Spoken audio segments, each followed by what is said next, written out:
Welcome everybody. My name is Jody. I'm with the Trunk Monkeys 2 YouTube channel, and I do a weekly podcast every Monday, Mountain Time from 12 until 2. My co-host Chad is not with us right now. He had to move. So he's busy doing things. He might or might not join us later in the broadcast. I don't know. Anyway, today I'm going to be talking to you about the skies and what we see when we look up to the skies and how vastly different it is from when I grew up in the 60s and 70s. And 80s. Holly just said she'll be my co-host. Yeah, you want me to send you a link? And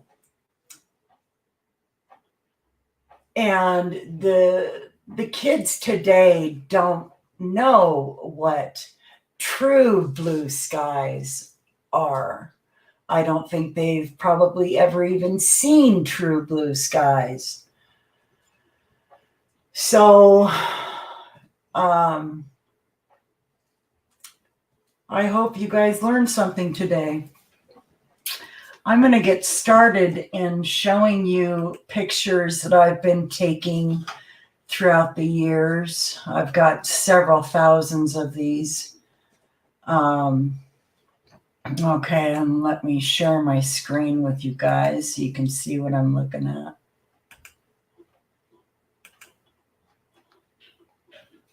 Can you see it, Holly? The screen? Give me a thumbs up if you can.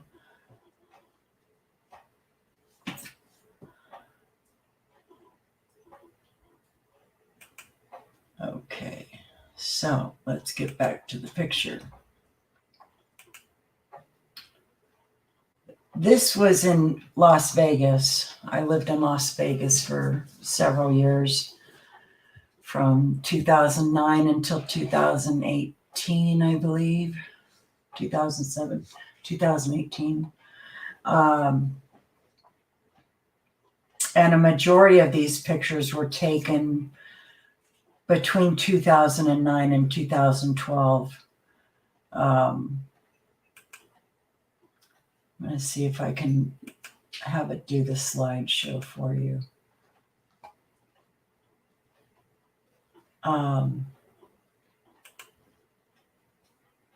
Holly, can you see the screen? Can anybody see the screen? Okay, good. Let's get back.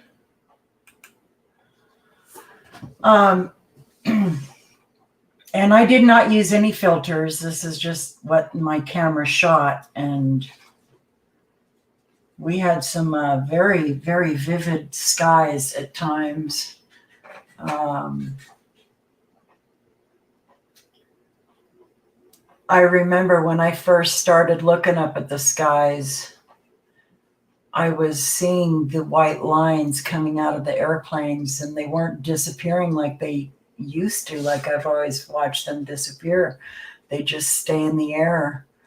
And then they would get wider and wider and wider. And as these planes were layering the skies with these chemicals and aerosols and agents and salts, when the sun would set, oh my gosh, very vibrant. I don't think it's still sliding for you guys.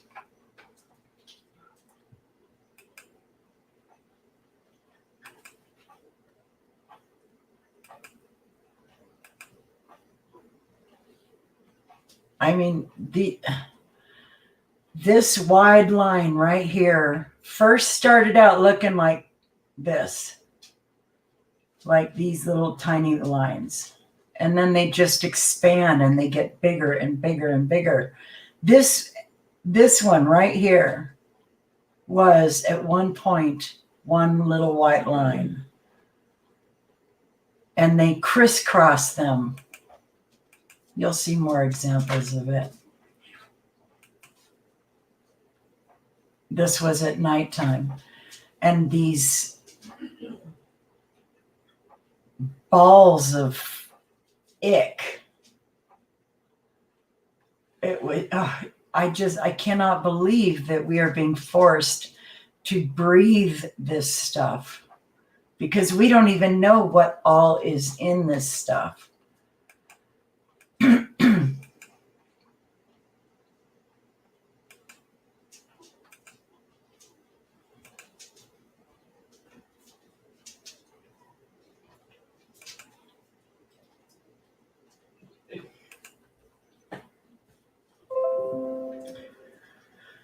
This is what the plane would look like as it was coming out. And then about 10, 15, 20 minutes later, you would see this line, and then they would have these little white balls coming off of the line.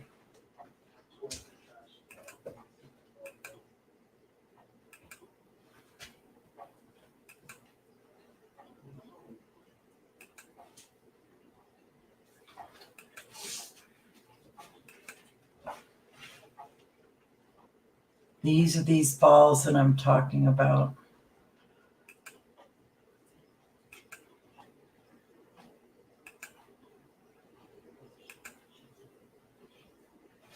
And the strip was over here. You'll see, I took a really good picture one day of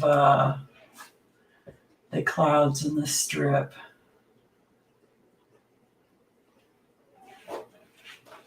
And we had tourists from all around the world breathing this stuff every time they went outside.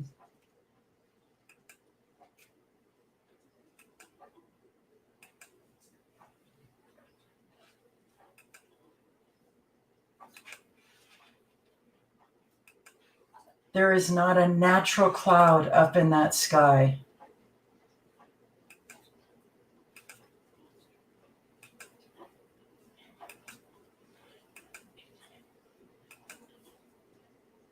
This is Las Vegas still.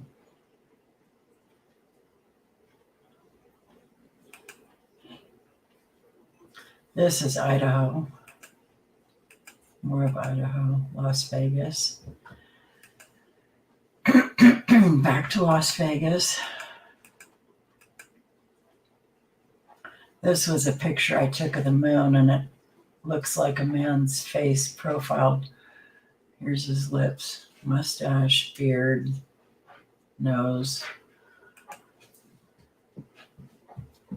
And you could always tell when they would turn on HARP, because we'd get these ripples and waves. I took pictures of the day Fukushima happened, and I think that picture is in this batch. And this was a picture I took of looking like it's coming out of the chimney. This ick. I just don't know how to describe it. But the camera does not do the picture justice.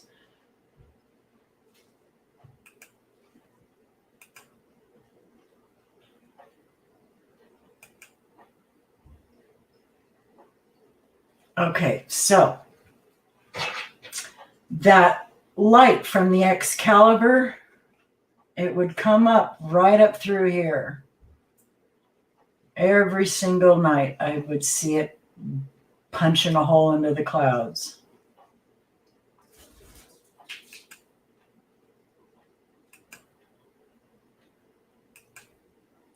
And for people to say that chemtrails are not real, are you kidding me?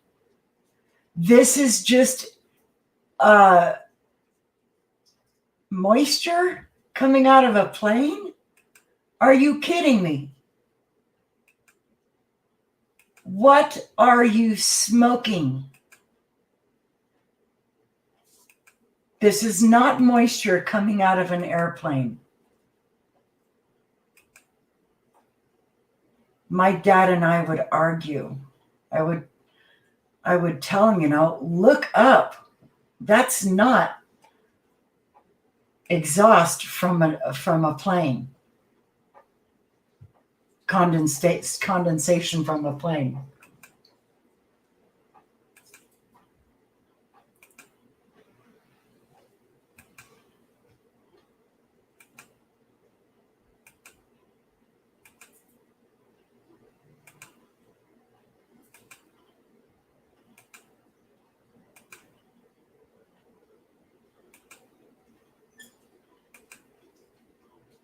This was a sunrise. And yes, the sky really did look pink like that.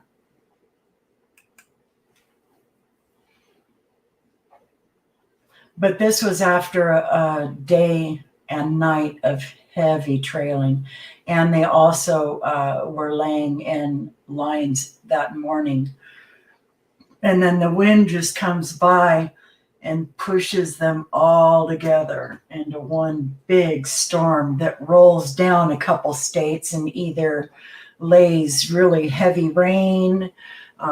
Sometimes they bring snow or ice.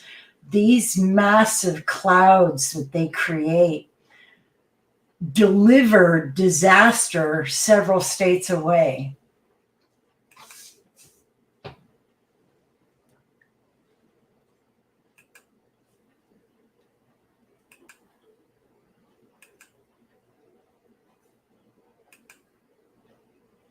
This is going on all around the world. And people are noticing it now. People are questioning it. But then you still have those that want to say that that's just moisture coming from the airplane. And you cannot seriously believe that.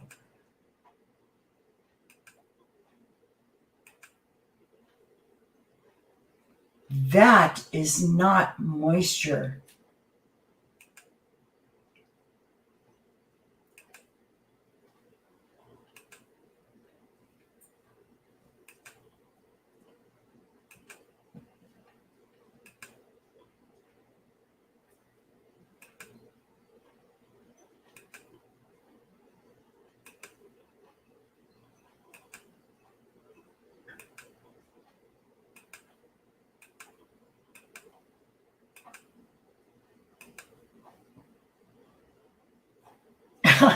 I mean, I don't know. I don't know what to say when people tell me that those are contrails. I'm just at a loss for words right now.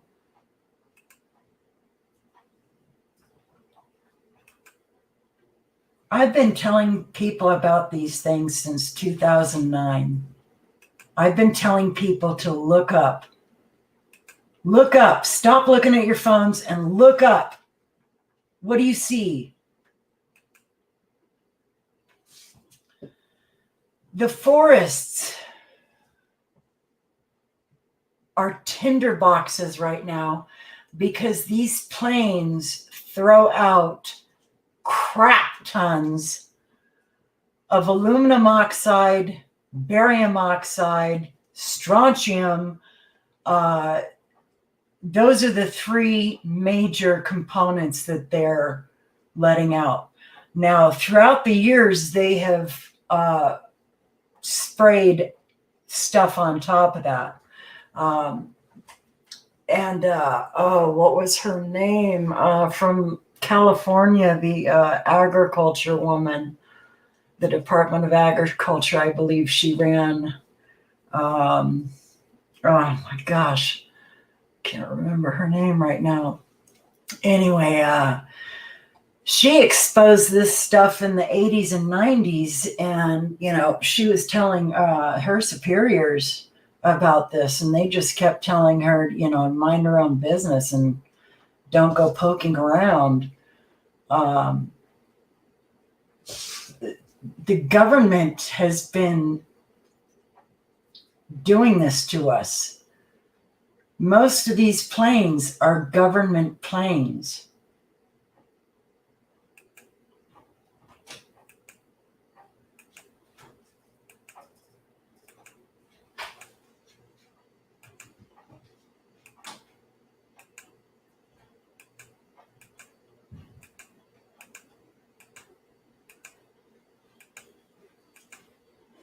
God, I really like that picture.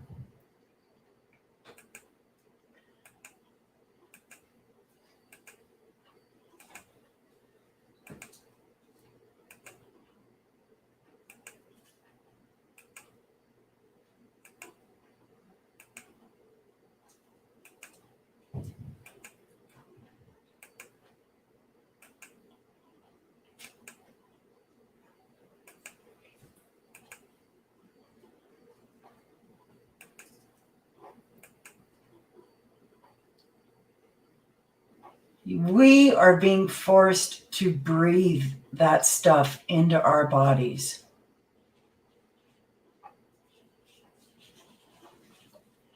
That is wrong on so many levels.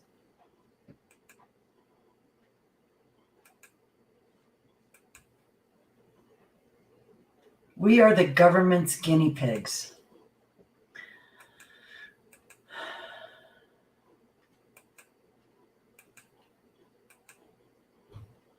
Now this was taken the day of Fukushima. And I thought that was interesting because it even looks like rainbow right here.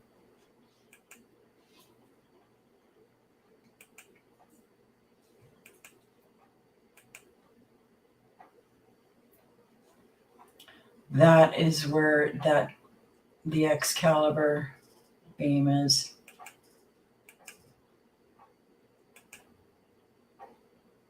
These are sunrises. The sun rises here and then it sets behind me.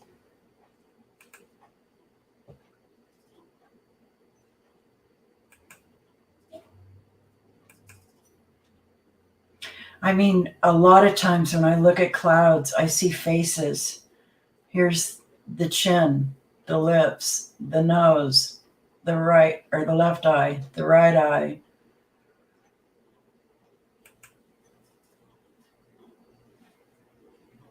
I see a lot of faces in clouds.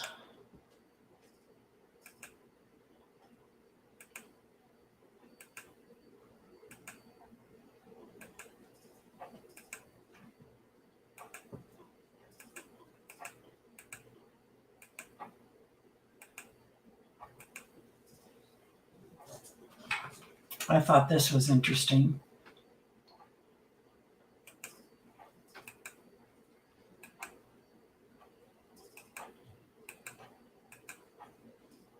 Another sunrise. And then there's I can't describe it. It makes me feel so icky thinking I'm breathing that stuff in.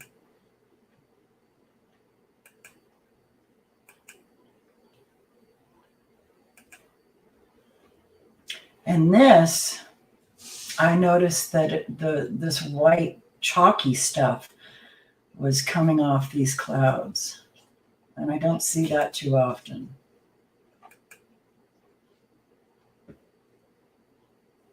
And I can't remember, I think this was the day the Pope was sworn in, or whatever you call it.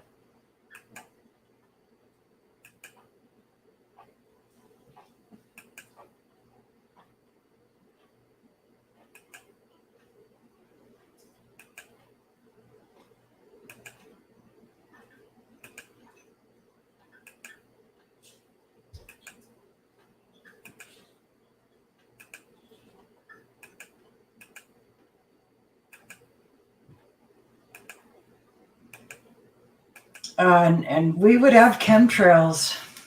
They would lay this. There would only be a couple, maybe 3 days out of the month where we wouldn't have chemtrails in Vegas. It was pretty much an everyday thing for a couple years. It was really just disgusting. And, you know, like I said in the beginning, we don't know what they're pushing out of those planes. You have no idea what's being put in your body and why. And that's not right.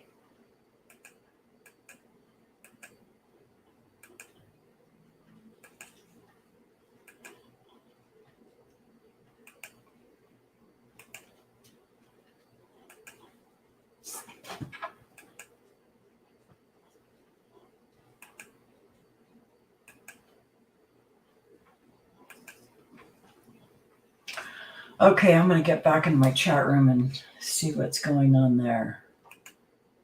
Oh, wait a minute. Huh. Okay.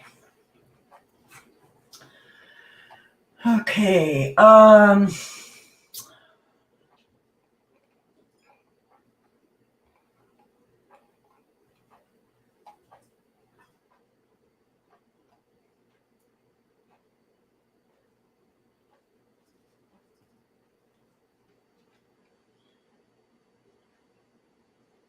Yep.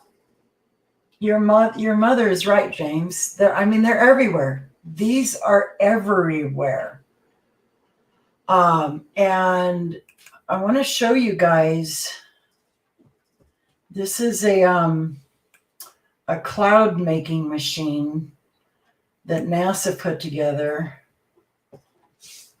and it makes giant clouds. And they've got these machines all around the world now making our clouds because they've screwed up our weather so much that, you know, it's hard for Mother Nature to regulate her cloud making abilities, I guess. They're playing with fire, if you ask me. Let me find you. There we go.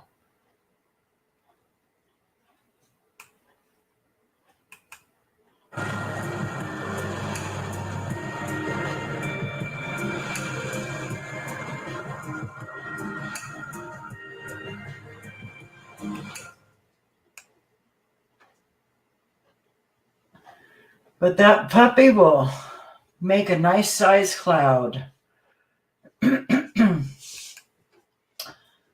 And they've called it weather modification. And this fella up here, Jim Lee, is an expert on this topic. I highly encourage anybody that wants to learn about these things to go to his website. I'm going to drop this link in the show notes when the show's over. When my second shift is over, I'll drop this in the show notes. But this man knows his stuff. He's been around for years, and I followed him for years. But yeah, he's a good one. Mike Morales, he's not so much into the chemtrails part of it.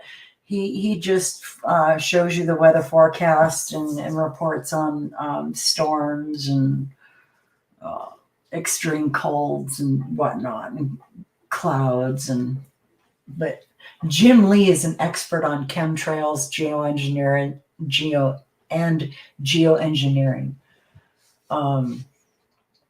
So yeah, if you want to know more about that, hit him up at his website. And he also has a YouTube channel. I'll drop his YouTube channel in the show notes as well. But so with weather, it says a weather modification is the act of intentionally manipulating or altering the weather. The most common form of weather modification is cloud seeding, which increases rain or snow, usually for the purpose of increasing the local water supply. Weather modification can also have the goal of preventing damaging weather, such as hail or hurricanes, from occurring. It that's what makes them do that. From occurring or provoking damaging weather against the enemy as a tactic of military or economic warfare, like Operation Popeye, where clouds were seeded to prolong the monsoon in Vietnam. Weather modification in warfare has been banned by the United Nations under the Environmental Modification Convention. And don't believe that. They're still carrying on that crap. Because that's one of the arguments for the chemtrails, is so that they can hide themselves from radar from different countries.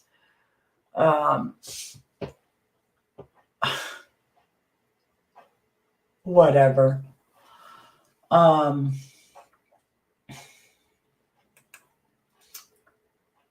And cloud seeding is when they want to make it rain. So they shoot, where is it at? They shoot this stuff into the cloud, silver iodide, and they it's on the stick, and they light it on fire, and they burn it right below the cloud, and then the cloud just sucks it right up. It's called cloud seeding. And it says cloud seeding is a type of weather modification that aims to change the amount or type of precipitation that falls from clouds by dispersing substances into the air that serves as cloud condensation or ice nuclei, which alter the microphysical processes within the cloud. The usual intent is to increase precipitation, rain or snow, but hail or fog suppression are also widely practiced in airports where harsher weather conditions are experienced. Cloud seeding also occurs due to ice nucleators in nature, which of most are bacterial in origin. Now, Louis Goffman was the guy who first, let's just read. Gaffman was born in Hanover. His father was a school teacher and instilled in his son a lifelong love of astronomy. He moved to the United States in 1864 and eventually moved to Chicago, where he lived until the end of the 19th century, when he moved to Washington, D.C. He started his career designing equipment for mills and farms and had numerous patents. By the 1880s, Gaffman's patents were in such demand that he had to form a company to help keep track and produce his designs. The company, known as the Garden City Mill Furnishing Company, made milling machines which were sold all over the globe.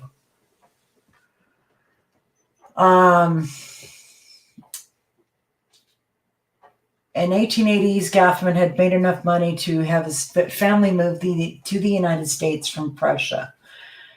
He also had 4 mansions built, 2 in Chicago, 1 in D.C., and 1 in Baltimore, Maryland.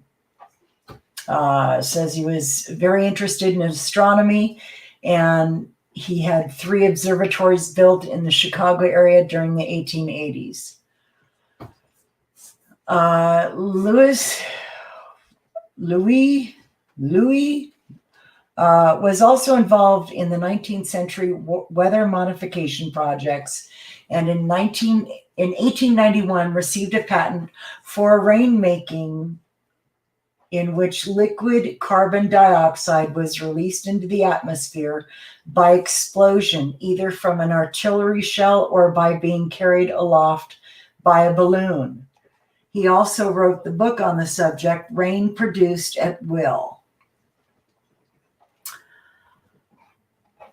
So this guy is the grandfather of the cloud seeding and weather modification.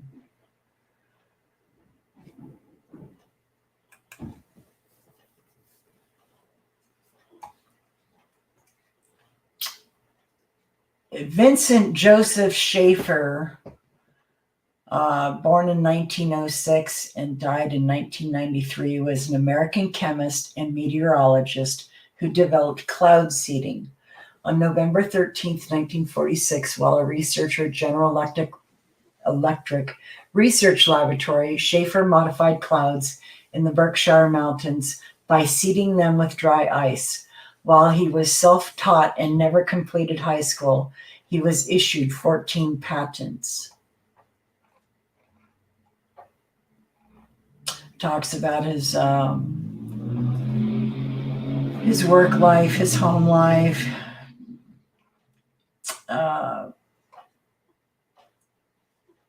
Then there's Irving Langmuir. He was an American chemist, physicist, and engineer.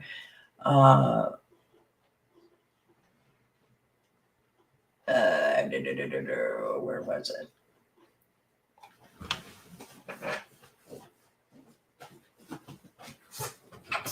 Oh yeah, he was most famous publication in the 1919 article, The Arrangement of Electrons in Atoms and Molecules, in which, building on Gilbert N. Lewis's cubical atom theory and Walter Cauchel's chemical bonding theory, he outlined his concentric theory of atomic structure. Langmuir became embroiled in a priority dispute with Lewis over this work. Langmuir's presentation skills were largely responsible for the popularization of the theory, although the credit for the theory itself belongs mostly to Lewis. While at General Electric from 1909 to 1950, Langmuir advanced several fields of physics and chemistry, invented the gas-filled incandescent lamp and hydrogen welding technique.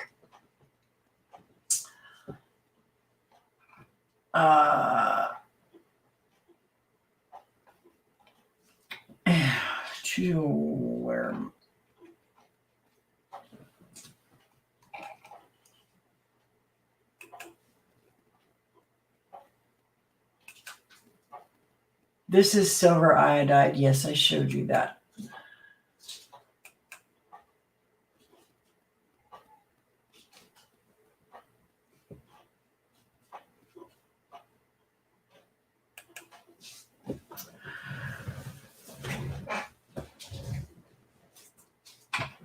So, Holly, did you want to join in?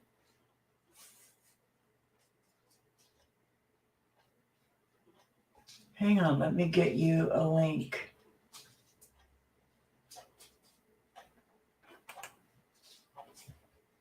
Invite.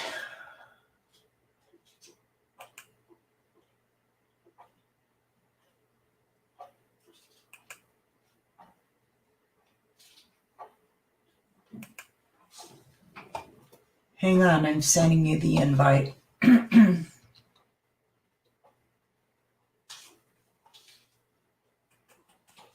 I just emailed it to you, Holly.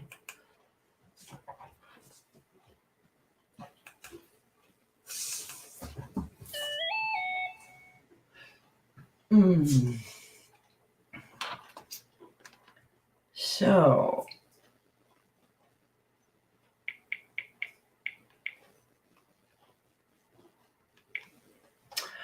Um, I would be interested to know if you're experiencing less and less chemtrails lately. I certainly haven't seen as many as I did several years ago.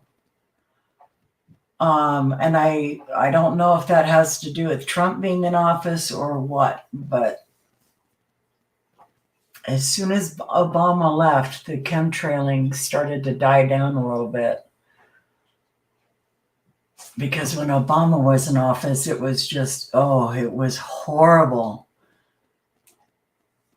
And everybody all around the world was talking about it.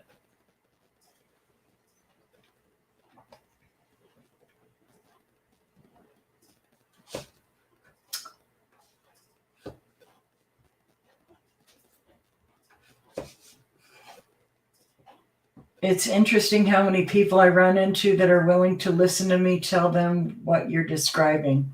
It's encouraging. It is. But, well, in 2010, I was telling people about these chemtrails because I was taking pictures of them. And I didn't know what they were called. I didn't know they had a name back then. And then I started to research them. You know, there's a couple good videos out there. The first one is, what in the world are they spraying? And then the second one is the follow-up to that. It's called, why in the world are they spraying? Let me see if I can, it's on my blog, I believe. Let's go to my blog.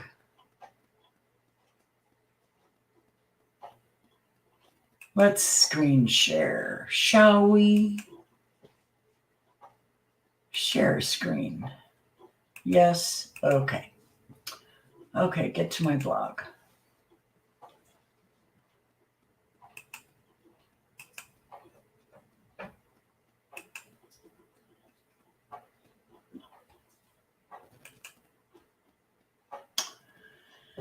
Oh, where did I put it? Here we go. What in the world are they spraying? I've got it in English and Deutsch. Why in the world are they spraying? Rosalind Peterson, that's her name. She was the one that schooled me on chemtrails and what they were. And the kinds of things that they put in these chemtrails. And it's not good. It's not good for anybody or anything.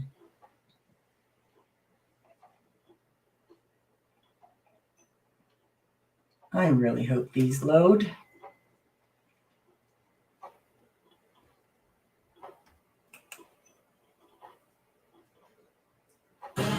Rosalind Peterson is an environmental impact analyst and founder of California Skywatch. Today, Rosalind is a leader in the fight to expose the true nature of the chemicals being sprayed in our skies. She has compiled extensive data documenting the ongoing geoengineering and weather modification programs contaminating our skies, water, and food supply.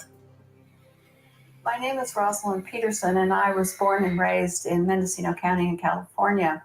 I was on a working farm in Mendocino County and grew up on a working farm. So I have a background in agriculture.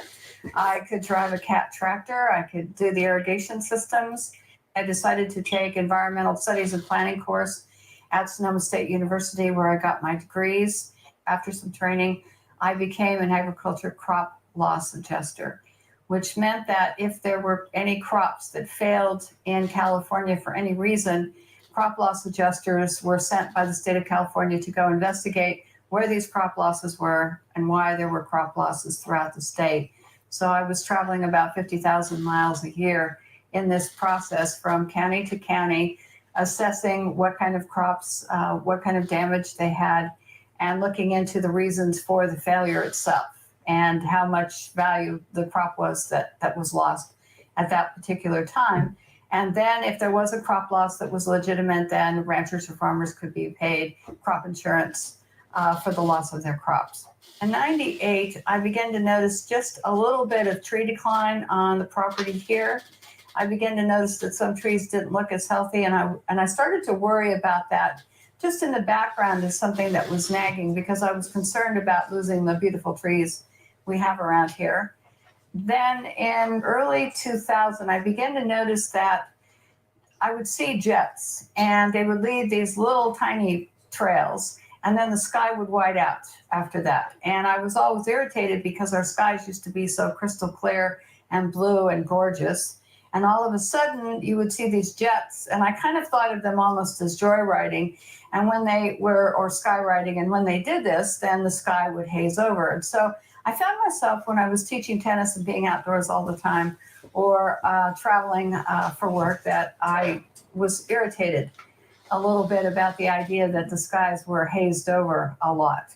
So that was the first inkling. And then in 2002, I was working for the Mendocino County Probation Department. I was on a lunch break, and a friend of mine stopped me and dragged me into his office and said, "What do you know about this?" And I said, "Nothing." And so he said, "Look," he said, "I want you to know that something strange is happening here, and I'm really concerned about it.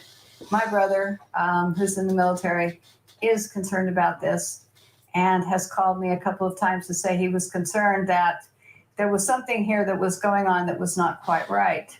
He couldn't go any further, but he did take me outside that lunch hour and say, "Today is a really bad day." And that's when he really brought my attention to watching the jets, and how the jets would leave a small trail and then it would expand into these huge plumes.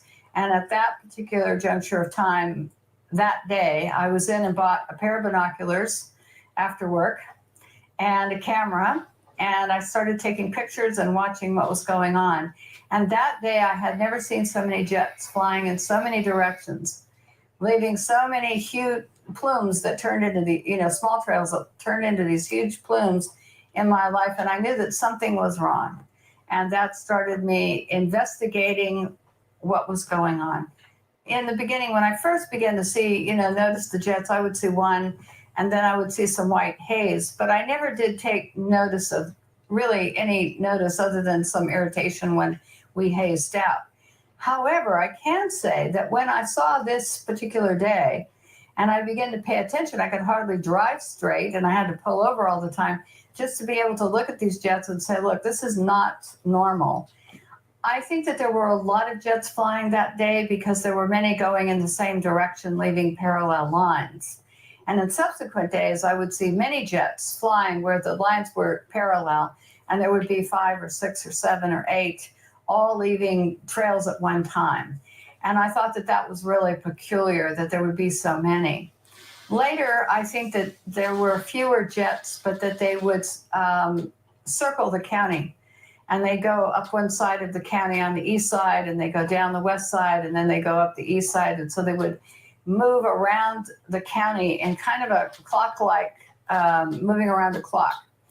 Later, we discovered from talking to people in different counties that they were looping out over the Pacific Ocean and then coming back in, and they were doing these huge loops.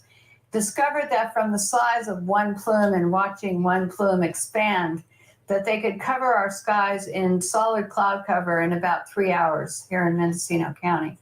So that became my initiation, and then I started to watch before work, during lunch hour, after work. I started taking pictures, and I started documenting what I was seeing, because I thought that there was something wrong with this picture. I had never seen anything like this in my entire lifetime. My mother, who was in her 80s at the time, I showed her, and she said, I've never seen anything like that in all the years I've lived here. Nothing. I went to look at NASA studies, and NASA in their school program and also in their terminology and their research began to realize that there was a brand new phenomenon that was occurring, in which jet contrails, instead of dissipating relatively quickly if you saw them in a few seconds, began to persist and grow And NASA studies proved that they turned into man-made clouds that would change the climate, exacerbate global warming, impact natural resources. And they began to show pictures on their website of clouds that look like these in the pictures next to me. They would show these pictures. And in showing these pictures, they were like what I was photographing in the skies above us. So I realized that there was a great deal of interest by many agencies and universities into looking at these and what effect they were having on the climate, what effect they were having on raising humidity, what effect they were having on, in other words, what was going on with these that had changed. I want to add something. So you know that the government is compartmentalized in that you can't know everything. You're only tasked with knowing what you know. Somebody else is tasked with knowing what they know, and on and on and on. But you cannot tell me for 1 minute that NASA did not know that this was going on and that they did not know what this was. I don't believe that for a second. Why they were persisting. But what happened was that they never did in any of their investigations. Most of the time, they only looked at commercial airlines. They didn't look at military emissions and plumes. The second thing that they never did is they never took into account that there might be something environmentally unsound about having our skies covered over with these clouds in the beginning. They just noted them, but they never addressed if anything was being sprayed or what changes in the jet or jet fuel or anything else was causing them. They scrubbed all that documentation, so all they did was identify them as persistent jet contrails. In order to gain some sort of credibility and be able to speak at the United Nations and speak at other areas, if I would use the word, for example, chemtrail, the United Nations would not have invited me as a keynote speaker, because then I would have been talking about something that was listed on all these websites and by the Air Force, by NOAA and NASA as a hoax. So you don't gain the credibility of anyone or any group or agency when you just use the term. So it didn't behoove me to use it, and so I refused to do so. NASA, first of all, in the late 1980s, initiated a schools program for children K through 12. And they started in some foreign countries, and then they brought the program to the United States. And NASA began to have children starting to count contrails, because they said that they're satellites and also that they couldn't count them from the ground. So therefore, they needed school children to do this as part of a kind of like a game. I think that they really began to want children to think that this was a normal phenomenon. And so exactly. In the 1980s, this program started to go through. When we offered to give our videotapes and our pictures and called up NASA and said, look, we'll provide this because we've done day-to-day, time, date, everything on the pictures and on the videotapes. And NASA turned us down because school children, as they put it, were more reliable. Now, the other thing that was odd, I kid you not, this is what I was told. I mean, I was that's your government for you at this point, but that's what I was told. So then the second thing I found out by calling the National Weather Service, and I would ask them, are you on, online? Are you looking at the satellite? And they said, yes. And I said, can you look over Ukiah? And they said, yes. And I said, well, can you see a jet, leaving a plume? And so I was on the phone with them, and I found that within a few seconds, if a jet leaves a plume and it starts to get a little bit larger, not real small, but a little bit larger, they can see the plume expanding. And we were talking about the same one that was going right over Ukiah, and the plume was expanding. And I said, well, how come in your weather reports you don't talk about this as man-made clouds or persistent jet contrails? How come you're talking about this as being a front, a weather front? And they said, well, that's the way we deal with it because it's clouds. So we look at it that this is being, a weather front is coming through, and this would produce these clouds. Well, I said, but it's not being produced by a weather front. The barometer is not dropping. There's nothing going on. I said, how come you don't just use the terminology? And he said, well, we just don't. So it was an odd dichotomy of having your weather reporters who could see these on satellite, which told me that the argument that school children could do better and that they couldn't see the contrails from satellite, they can see them and they can see the cloud cover. I even found out from the National Weather Service that they can see haze. They can actually, it's so good, they can identify haze. So I began to think to myself, well, if they're seeing all this, why isn't it being reported? And it's curious because now weathermen will talk about it. If Ukiah was, the sun was occluded and all these man-made clouds appeared over Ukiah and covered the whole thing after 3 hours, they would say, well, it was a front. But you could look to the west and there was no cloud, and the barometer hadn't dropped. There was no cloud front coming in from the Pacific. There was none from any direction. And yet we were covered over in this man-made clouds and haze. And they were saying that this was part of a weather front. So I began to find that I was not happy with what was being said about what we were seeing in the skies. So then it became identifying how long these trails persisted, filming them over time to see how much they expanded, how large someone got. We looked at the black contrails. We looked at the jets themselves and odd behavior of jets. The configuration on the jets was absolutely terrible because all these agencies were saying it was increasing jet traffic. And yet we could tell from the flight patterns that we got from the FAA that a lot of the flights were military. They weren't normal flight patterns. Did you hear that? She said that this was the military. The military! Your United States military.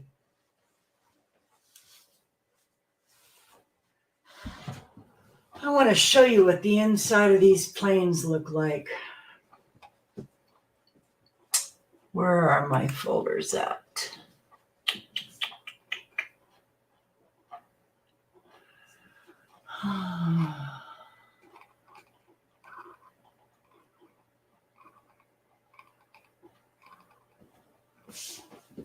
Nope, that's not it. Where did I save you at?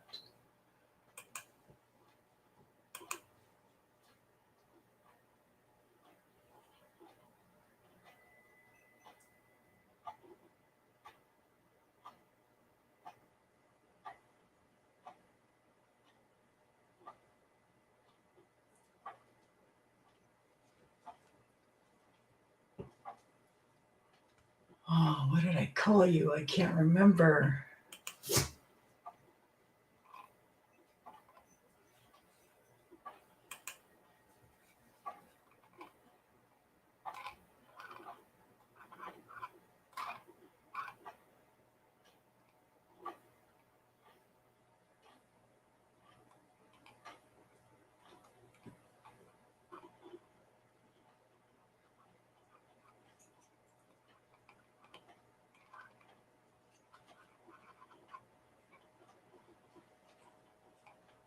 You get to see some of the images that are in my Vegas video.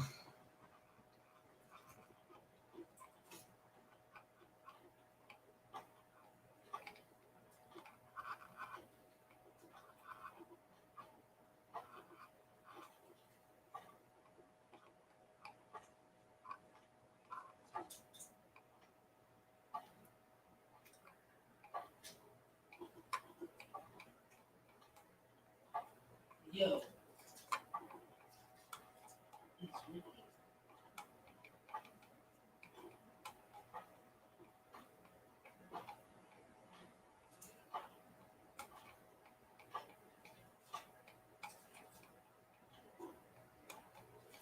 Man, I cannot wait to show you guys my Vegas video. It's almost done.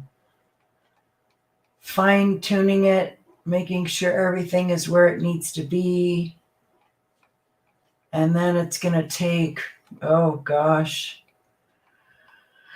at least a week, maybe 2 weeks to render it before I can upload it. Okay, I did not put them there. Where did I put them?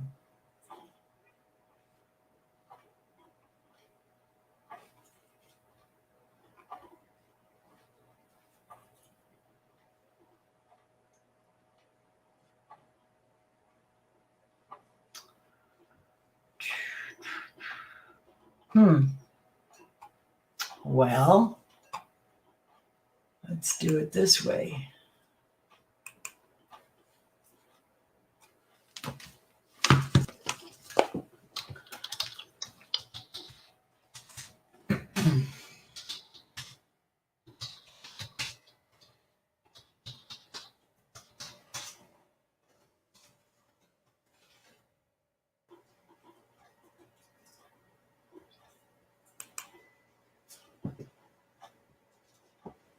This is what they look like inside.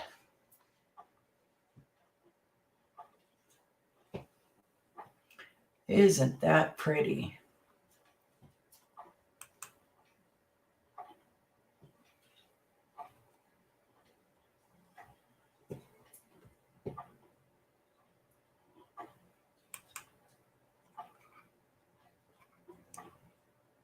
This is real.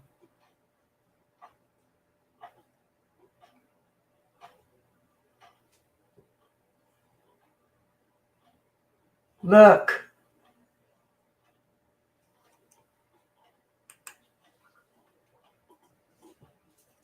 Chemtrails are real. This is not a fig Newton of your infagnetation. These are real. And they're dumping crap into the skies and onto the ground and into your lungs. They're drying up the forests. They're suffocating the trees with aluminum. And then all it takes is for some asshole to dump his cigarette out of a moving car on a hot day, and all that aluminum, it's a match. It's pretty much a match, and you're lighting a fire.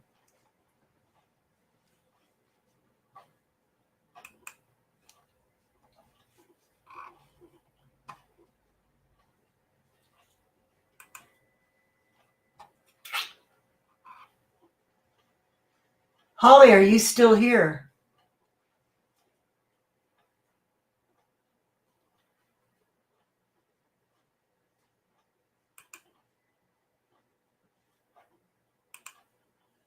Ah.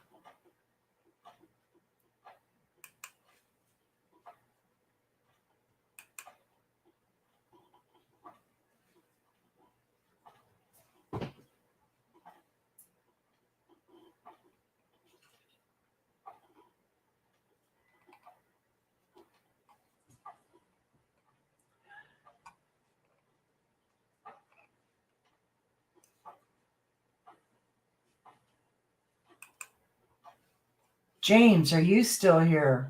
I'm showing one, so I know somebody's there.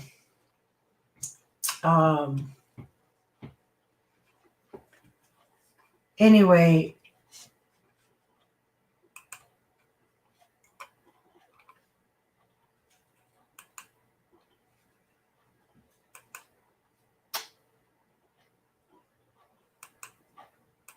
this stuff is real. We're being forced to breathe it.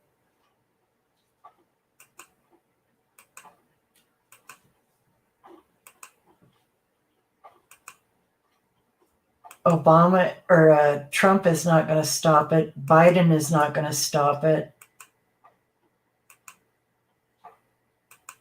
It's big business. And you've got companies that are doing this now. It's not just the military anymore. There are companies that do this. They create weather. Can't remember what country it was in. I was reading an article. where this company will seed clouds. If somebody wants it raining on their wedding day, and if they've got the money, they can afford to do that and make it rain on their wedding day. It's ridiculous.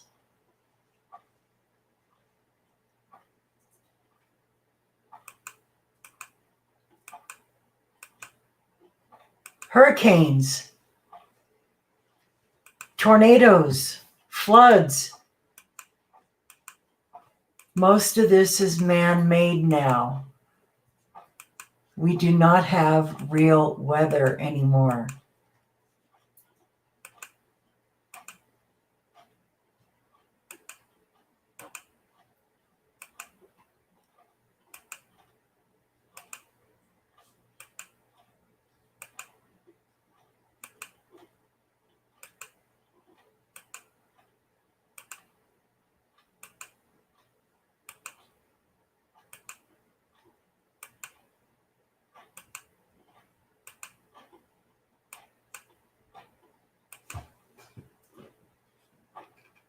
All these tiny little lines.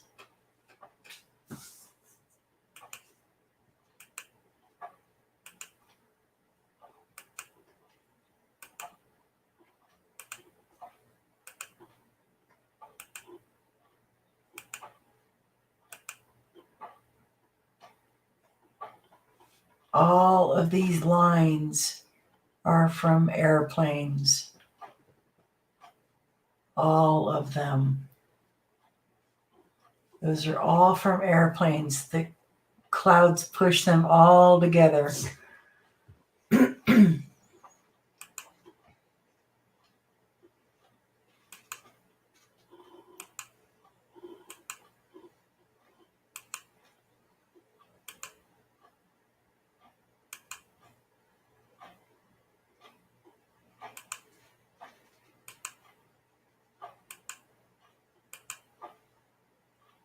That's not a contrail.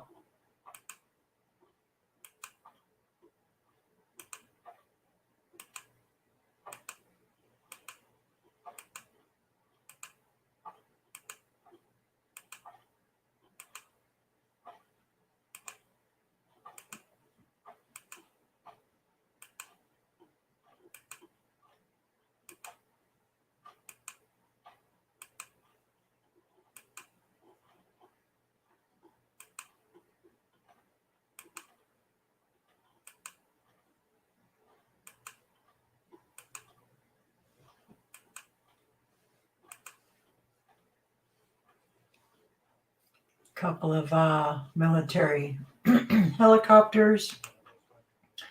That was a regular thing. I remember,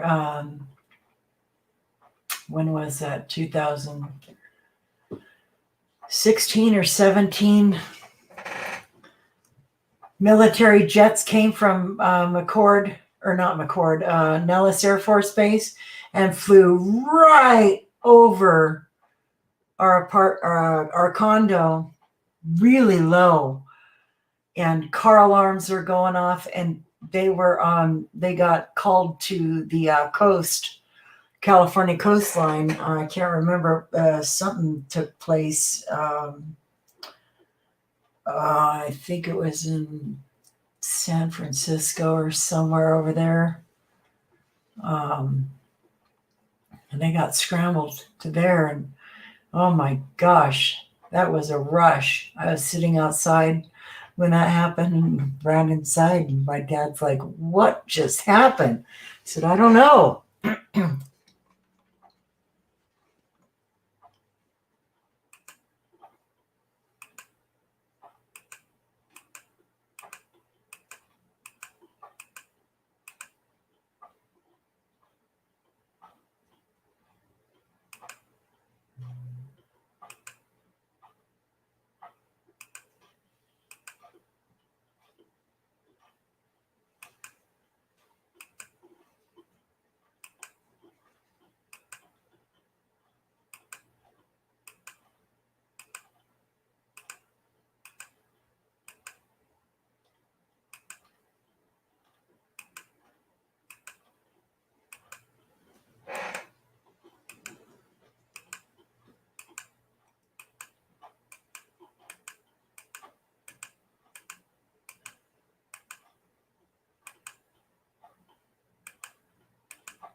The clouds used to look like this when I was a kid. Puffy little balls with blue behind them.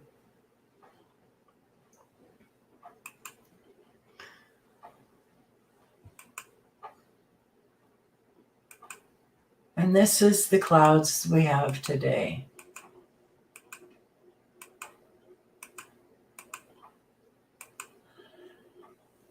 And I've even heard that they have gone into movies and added chemtrails to the backdrops of the older movies. I mean, how ridiculous is that?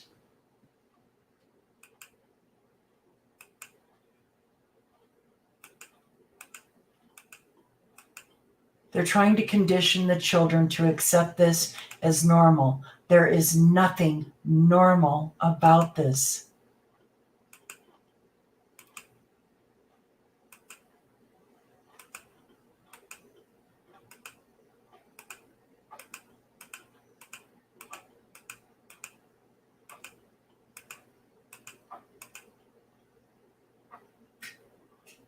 That's a sunrise. They did all of that throughout the night.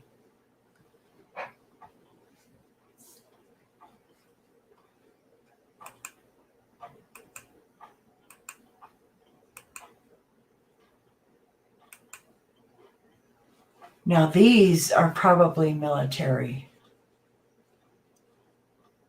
but they do have the private companies that do this, and a lot of these are also commercial airlines.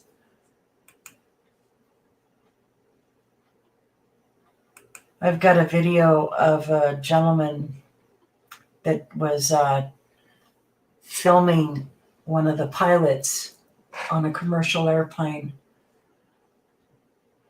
And the guy was asking the pilot, are they real? And he says, yeah, they're real. If I find that video again, I will be sure and add it to the show notes as well.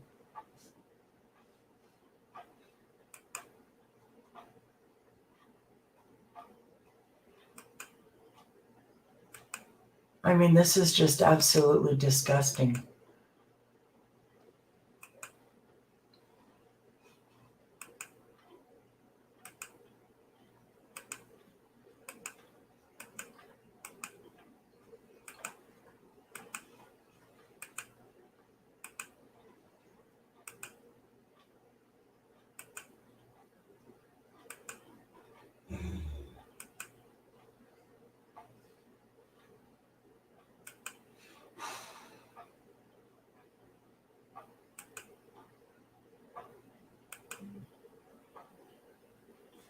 Oh, and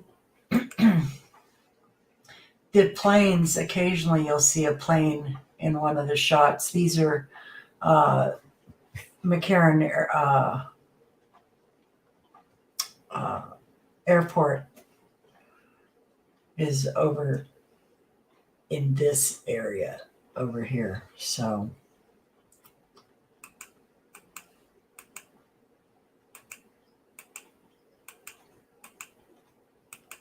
I mean, this was almost an everyday occurrence, an everyday thing. I would just be so tickled pink when there wouldn't be any lines in the sky. I mean, I would be tickled pink, but I would also know that they would be back, and they were, like clockwork.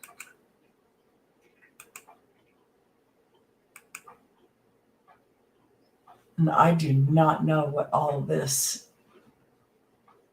was all made by airplanes. All these little lines made by airplanes.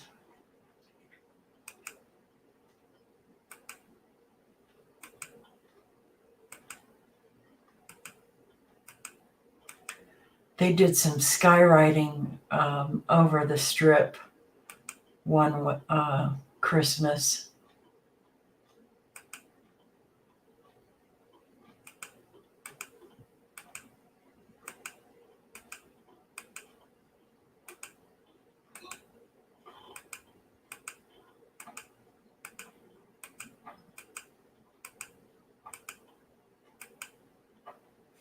I mean, this is what a normal plane looks like.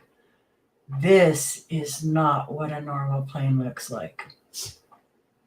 Neither is this.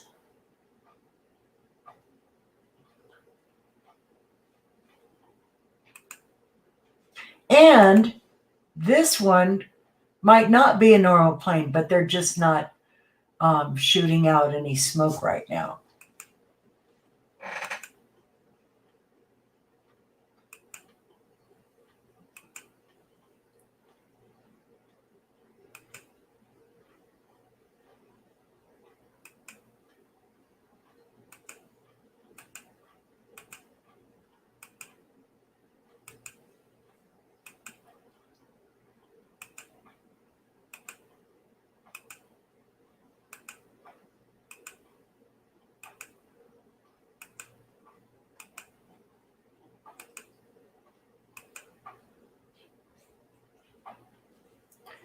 And I do not know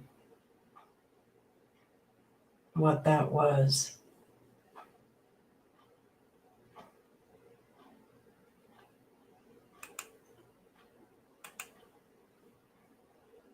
But it caught my eye.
And they made a Q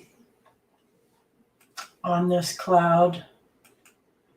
And this was in 2016, I believe, 2015.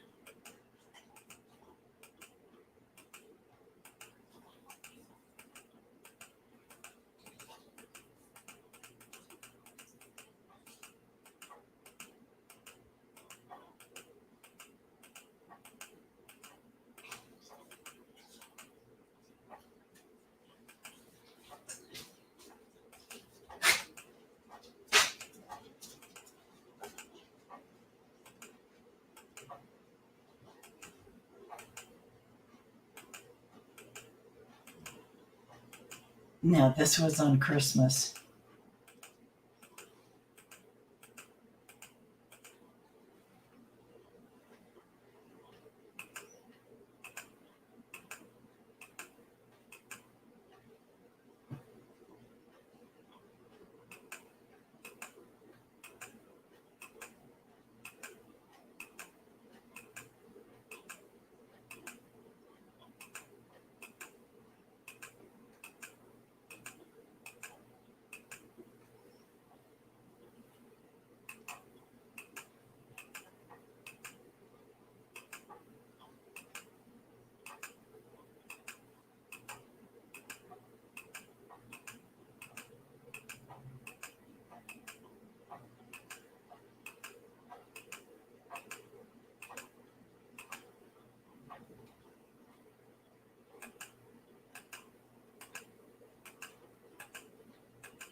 I'm looking for a specific picture,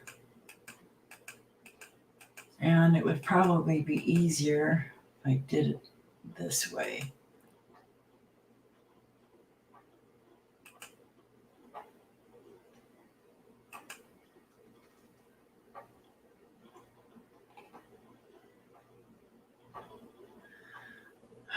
Where are you?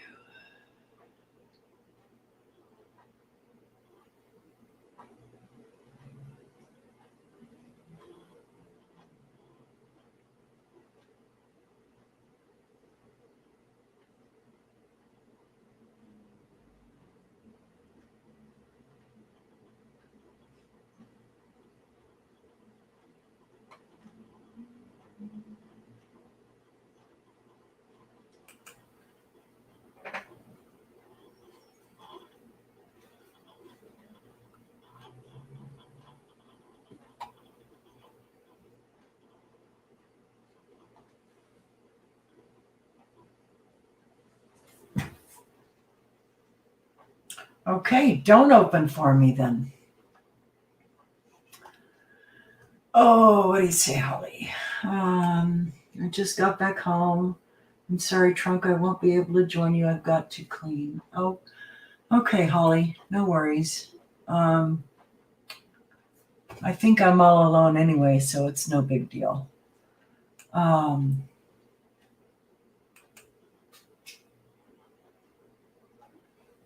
It says there's one watching, so whoever you are, hello. Thank you for being here.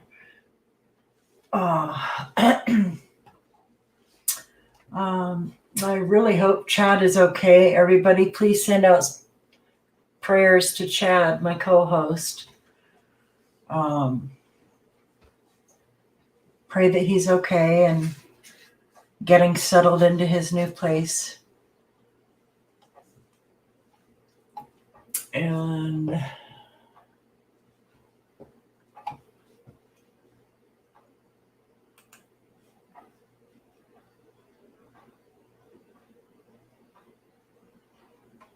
this was also a good video to watch, Heart Chemtrails, how they're changing you.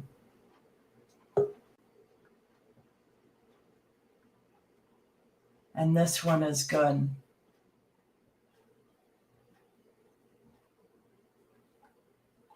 The aluminum that we're breathing in, not only is it calcifying your pineal gland, it's also causing Alzheimer's.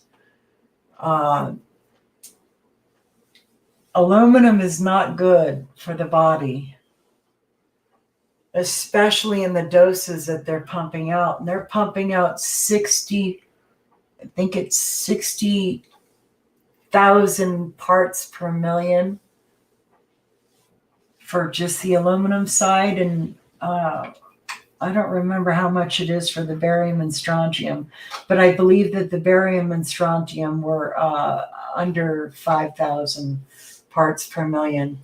But the aluminum was in excess of 60,000 parts per million.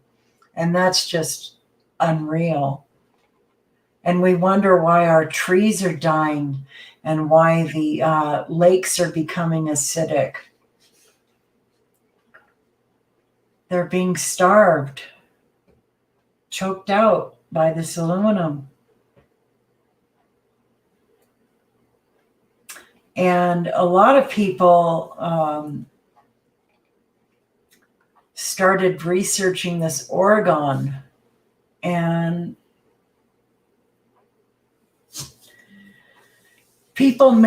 they're called cloud busters. Let's see if we can find some examples. You take orgone, you take crystals, metal shavings, clear acrylic,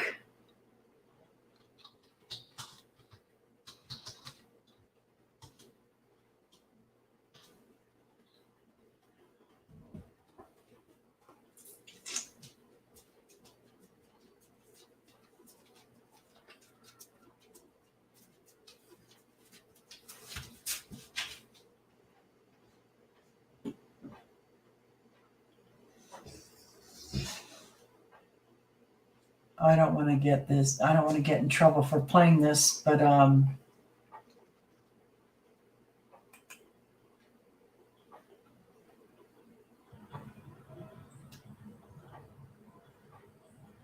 that is a big cloudbuster. That can't be real, is it? I have no idea what this is. This isn't a cloudbuster. That's a ride.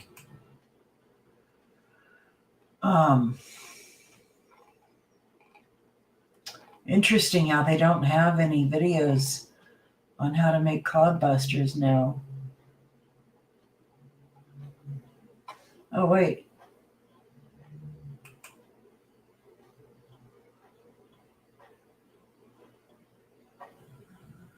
Okay, this is a demo video of the new cloudbuster I made. It's a 3-core black iron oxide and brass, copper and quartz. All these have quartz in them. And then the 6 copper tubes with. So basically, what that does is it punctures a hole in the cloud. And in Poland, in 2000, I want to say it was 2016 or 17, Poland outlawed chemtrailing planes to go over their country, and they installed these cloudbusters, but these are at least 10 feet tall, and they installed them all around the country. And they have been able to restore the water in the lakes is coming back. It's going back to its normal levels. The trees are coming back to life. They got a bunch of new growth. They don't have the chemtrails over them anymore. Well, at least it was that way back in 2018. I don't know if it's changed since then, but for a while they were outlawed in Poland. And I just thought that was fantastic that Poland was able to achieve that.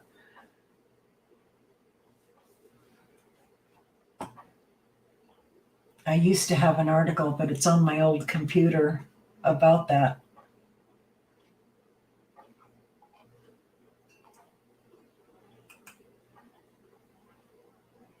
You're backstage? Oh, you are. Hello, Miss Holly. Can you hear me? Barely. I'll be right there. Okay. Sorry. No worries.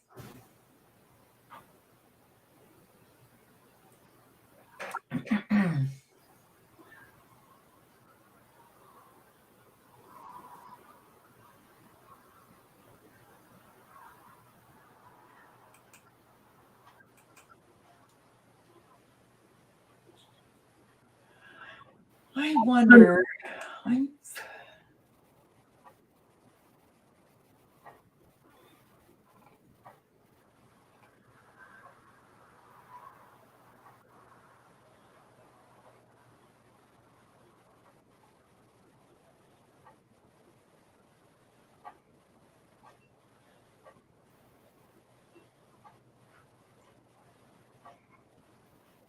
A bunch of dead air. I'm sorry about that, guys. I'm just trying to find videos on the chembusters.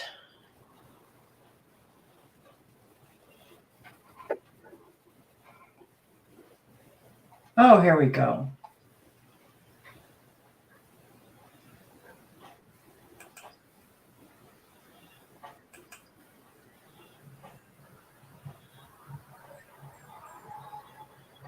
That is a giant chembuster.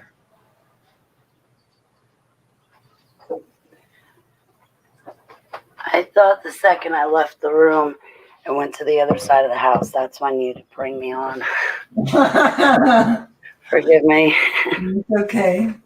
I thought you ran a really great show, Jody. This is awesome. I liked when you talked about the faces in the cloud because I have a sister in Christ and she often sees those things in the cloud. And she's like, is it me? I'm like, no, it's not you because I'm seeing them too. If it's you, then it's both of us. Like, so. Oh gosh, I always see clouds and faces in the clouds. I see animals, a lot of baboons, or like just weird looking animal looking creature things. I see a lot of like alien faces or demonic faces, stuff like that. Yeah, I took in a lot of the pictures that I showed. Oh yeah, that's a contrail right there. Can't you see it, Jody? It's right in front of you. It's a contrail. Yeah, I know, right? But no, see what happened right there? Right. From here to here, it's because of that cloudbuster. That cloudbuster stops it. The Oregon energy stops it. Gotcha. Did you see what it looked like? Yes, I did see that much. I did, and I found that very interesting. It's right here in this. What is it? Organite? Yeah, organite. Yeah, you don't want to put organite next to your router or Wi-Fi because it'll shut that down too. Yeah. Oh, here it is. That's the base of it. That's what the base. Well, that's kind of like that's. Actually, no, that's not where the base is. The base is farther down. That's midway. That is a big chembuster, but it punctures holes in the clouds like that. It does not allow it. And see, and then once it gets up there, it stops. That's because that chembuster.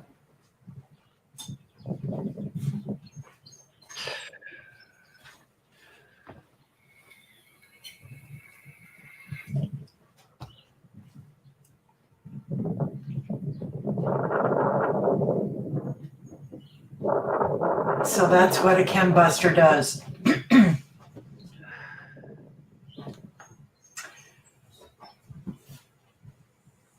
That is a big one. Yes, it is. I mean, that is impressive.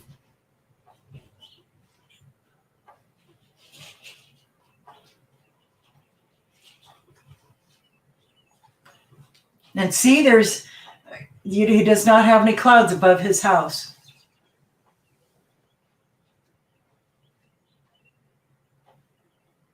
Nice.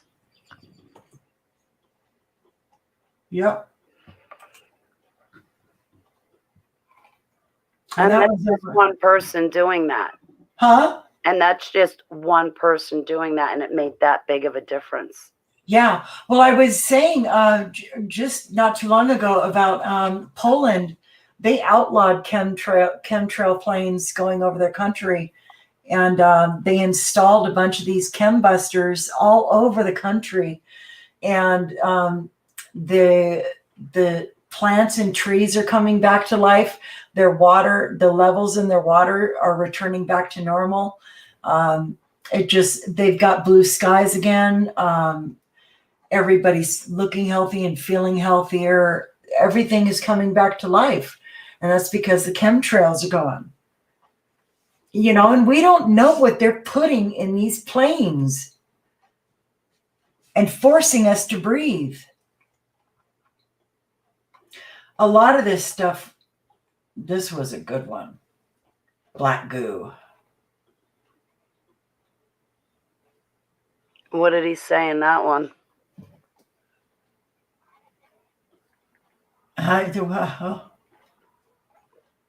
Black goo, what did he say in that one?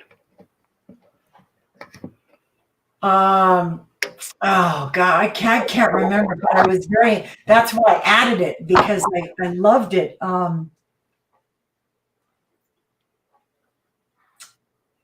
I wonder, I do have this video, I just don't know where it is and what external hard drive it's on. But I've got all of these videos somewhere. But these are the ones that didn't get pulled. These are the ones that did get pulled.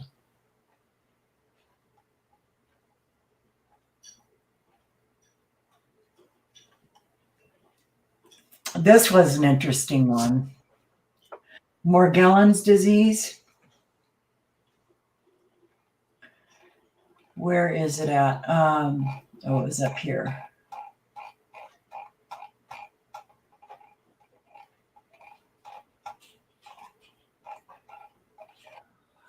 Well, this one. Mhm. I think it was this one. They do you remember the year that it looked like fuzz, but it was alive? People were finding it in their snow. No, I don't remember. You don't? That was a few years ago.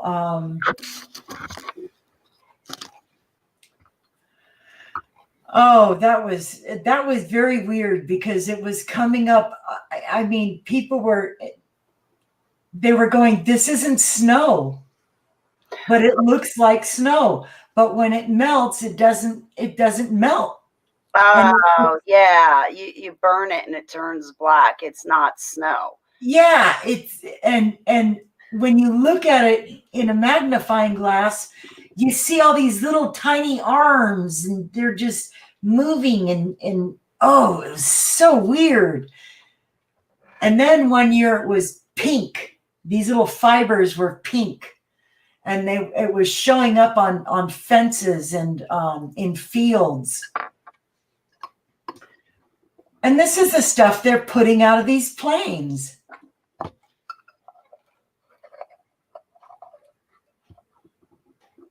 I wouldn't let my my dogs eat the snow. Oh, absolutely not.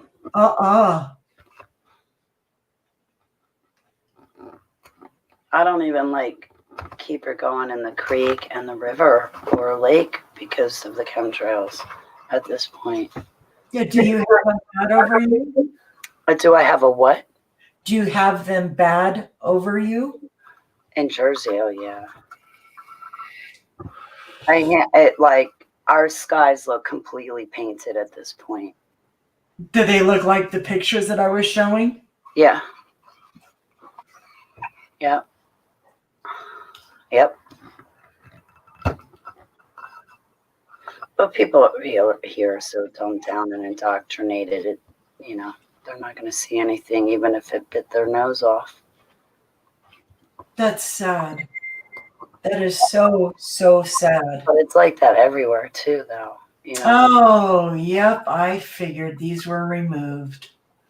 What in the world are they spraying? I don't think I'm gonna find it on YouTube. Yeah, I know what they're spraying. They're spraying chemicals so that you, Jody, don't light a cigarette next to you because you'll go up like a matchstick. I heard, what was this last year? Remember, I had given you a phone call where I was like, Jody, I just heard they were putting, I forget the name of it, into the chemtrails, and it's making you flammable. Yeah. Human body flammable. All you need is a spark and you'll go up like a matchstick. Yep. So it's worse than just the barium, what is it, aluminum, and everything else they put on it. This is the video. What in the world are they spraying? And they go and they break down. They analyze all the chemicals that they're pulling out of the dirt and the water, and they take it to these labs, and these labs analyze it. And oh my God! One year they were spraying anthrax. one year they were spraying, it's another A word, not anthrax. Aluminum. No, aluminum they do spray, and they spray 60,000 parts per million of aluminum. And they spray barium, strontium. Don't you ever consider, what the higher power is going to say to them about their decision in what career they chose? Oh, yeah. Well, they will have a very hard time during judgment. I know that. I heard that, not to get off the subject by any means, but I heard that reptilians are the ones that are flying these planes. It's them that are doing it to us. Oh, I wouldn't doubt it. I wouldn't doubt it at all. Species that are doing it. I wouldn't doubt that at all. They need a more acidic environment. And that's what they're doing. They're making everything acidic. And by the way, cancer thrives on acid.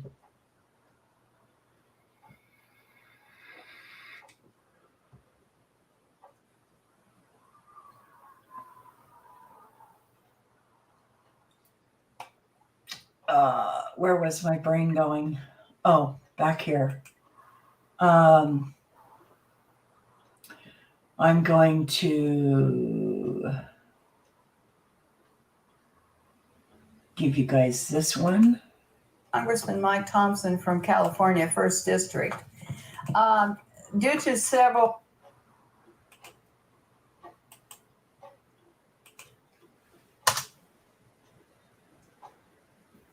This one is the Rosalind Peterson video. Come on.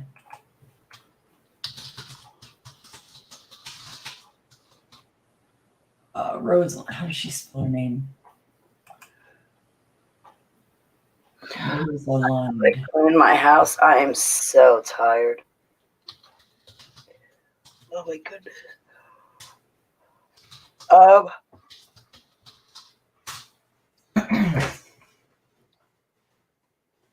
Rosalind Peterson.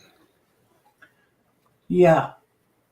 The link that I just posted, that was the Rosalind Peterson one, this one.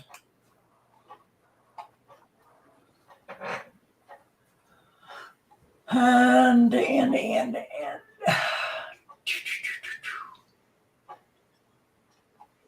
would you like to see more pictures? If you have them, sure. No, I've got a lot of pictures. I bet you do.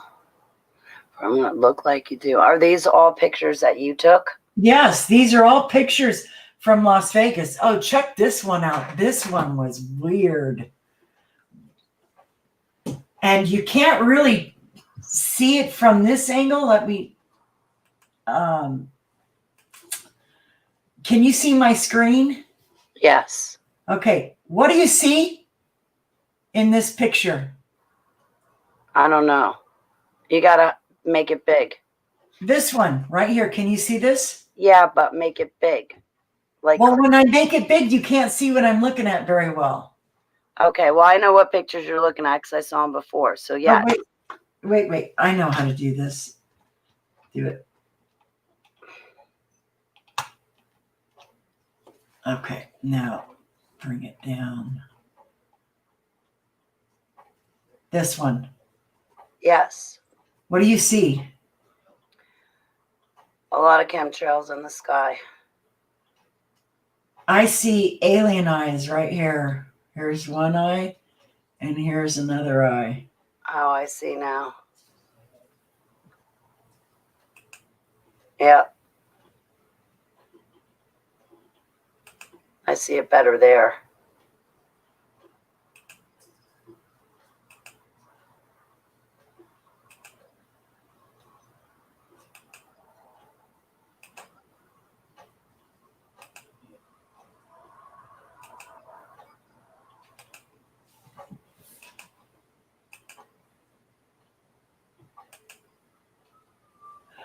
This was the day of Fukushima.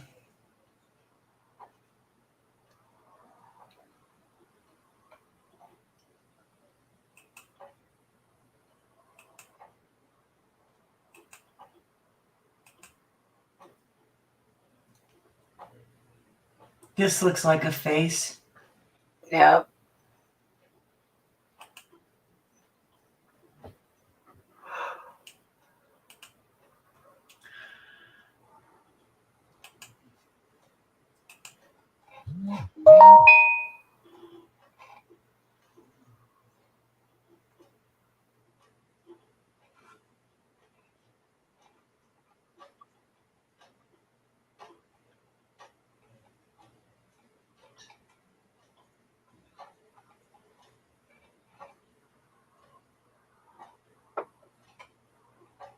Oh, this was oh my gosh.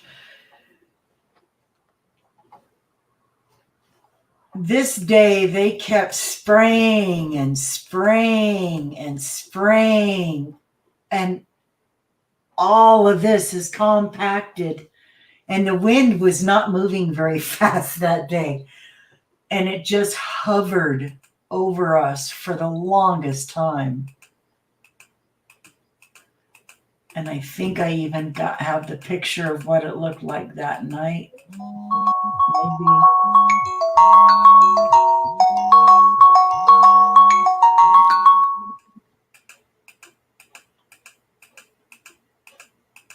No. Oh, there's 1, 2, 3, 4, 5, 6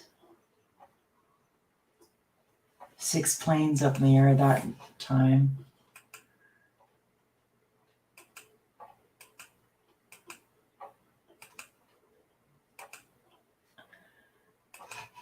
I think these, do you see this spot right here? Mm-hmm. I saw a lot of those in Vegas. And I don't know what they are, but they're always in the clouds.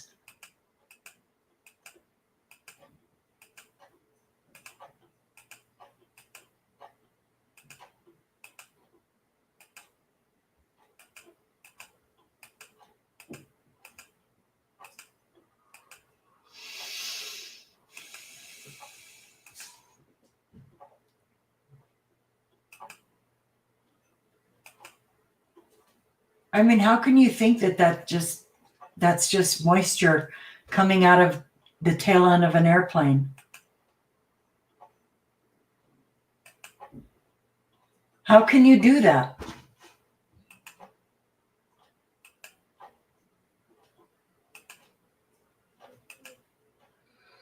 Are the chemtrails this bad out there? Yes. They are? Well, yeah, they have days where they're exceptionally bad, but typically they're running in straight lines, and you'll get like 8 straight lines across the sky. To get crisscrosses is not that often, but it does happen, yes. That's spooky. Oh, this one?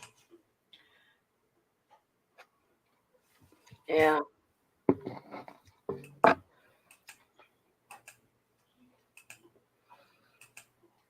But like the skies look completely painted, you know, like that. Yep.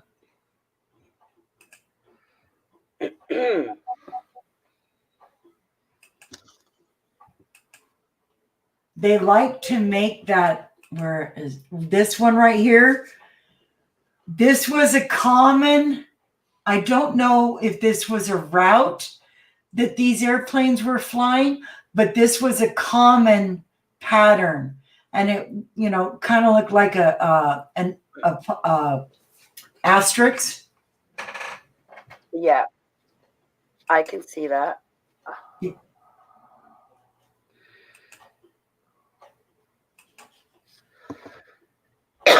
There's another one. Yeah. You see them out here, the asterisks are like crisscrosses.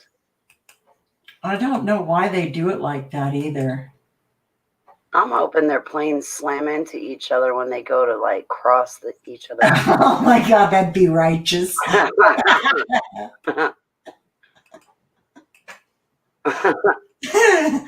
Ooh. I mean, there for a while, there were people that were using those little laser light things, Hmm. and they were shining them up at the planes because they were so pissed off. Why did they stop doing it? I don't know. Well, I know why. You get caught if you do. They can tell. They do that with drones. Shoot those things up at drones to make them crash. Yep. Yeah.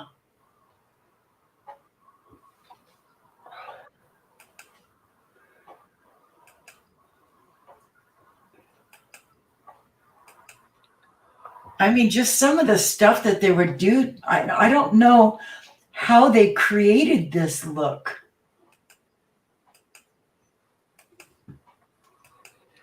Maybe by the frequencies. You send out certain frequencies and you'll get different patterns. Mm-hmm. Is the only way I could come up with it. They're nanoparticles. They're nanobots. So it's like running a computer program, I would imagine. I took a picture, and it was looked like these were right over the strip. They looked like it reminded me of those little miniature drones they let out of an Air Force plane one year, and there were millions of them. And they just dropped them from an airplane, and then these drones, they just took off going to their destinations. I mean, they were like the size of quarters. These were small little drones. And that's what this picture reminded me of.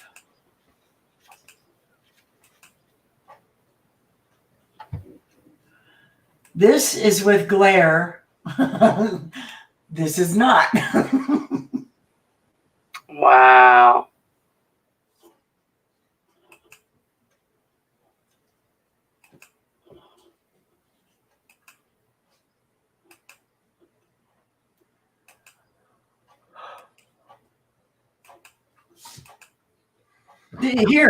Here's another one. What are these?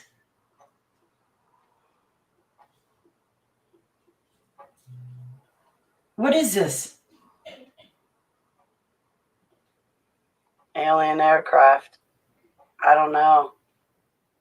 Orbs? I don't know. I saw them a lot.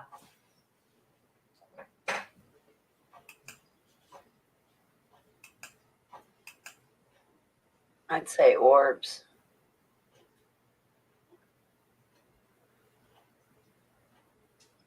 It kind of looks like there's a little round one right here and a little round one right here, and they're like talking to each other. Right?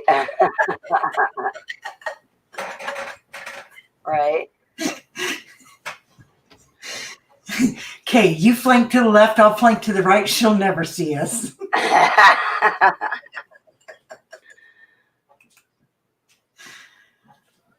I don't know what these are.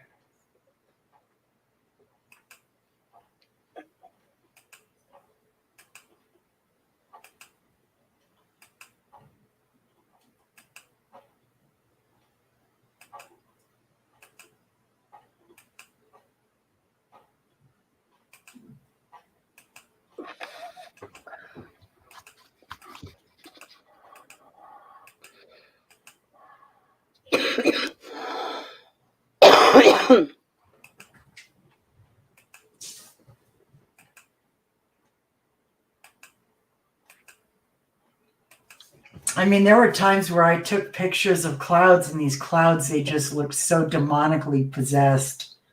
Wasn't even funny. Yeah.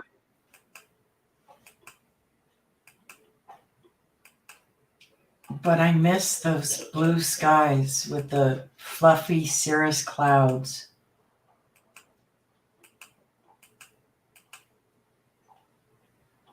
This was Christmas.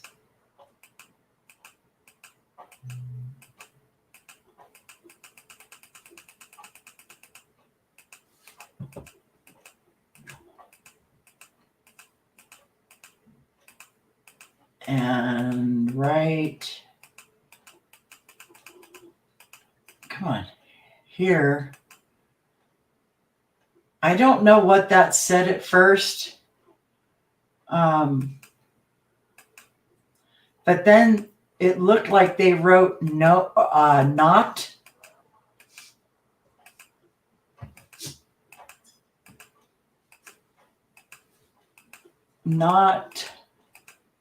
with a heart, not heart or lawn or no. I have no idea, but it was 3 words. It looked like not with a heart. I don't know.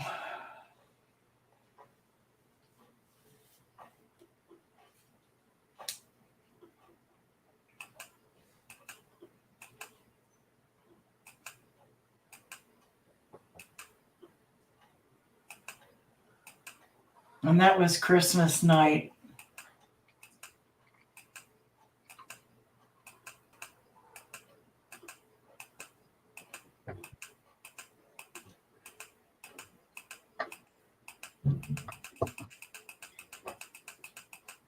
Wow. Very interesting pictures. I've got thousands of these.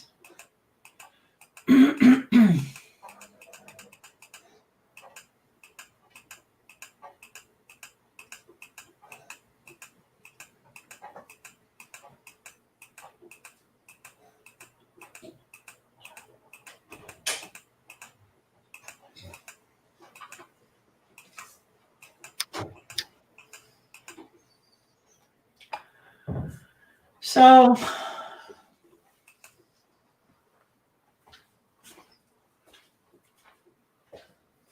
how do I minimize my screen?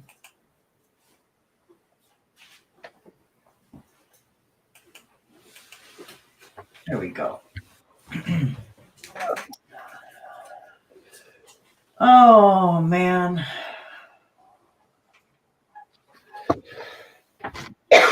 Well, thanks for having me on your panel, sweetheart. It's coming up on 4 o'clock, and I know that I have some chores that need my full, undivided attention.